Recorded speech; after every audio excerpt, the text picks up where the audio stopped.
Pokwang sinupalpal ang mga netizens na nagpapayo sa kanya na tigilan na ang pagiging bitter at mag-move on na sa paghihiwalay nila ng dati niyang live-in partner.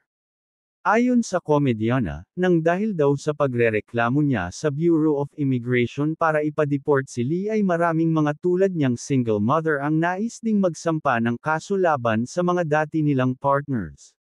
Sa kanyang Instagram story, nabanggit ni Pokwang na maraming nagpapadala sa kanya ng direct message sa social media para hingin ang number ng kanyang abogadong si Attorney Ralph Calinisan. Resback ng komedyana sa mga bashers, ngayon nyo sabihin sakin na bitter ako, mag-move on na ako.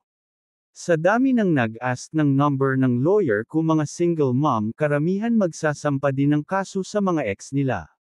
So ano yun? Ano tawag dun? Sige invalidate pa more. Aniya pa. Kamakailan, nagsorry si Pokwang sa Bureau of Immigration, at Department of Justice, DOJ, matapos siyang maglabas ng sama ng loob sa SOCMED kaugnay ng isinampang deportation case laban kay Lee.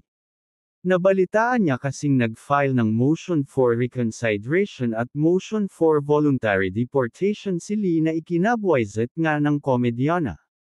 Humihingi po ako ng dispensa sa lahat, lalo na sa BI na pinamumunuan ni Commissioner Norman Tanzenko at kay Secretary Boyeng Remula na namamahala sa DOJ. Naniniwala po ako sa proseso ng hustisya sa Pilipinas. Pasensya na po kung sa bagzo ng aking damdamin, ay may mga nasasabi akong di kaaya-aya. Gusto ko din magpasalamat kay Attorney Rafael Calinisan at sa Calinisan Domino and Baron Law Office para sa kanilang galing at husay sa pag-aasikaso ng aking kaso. Salamat sa pasensya at malasakit ninyo sa akin.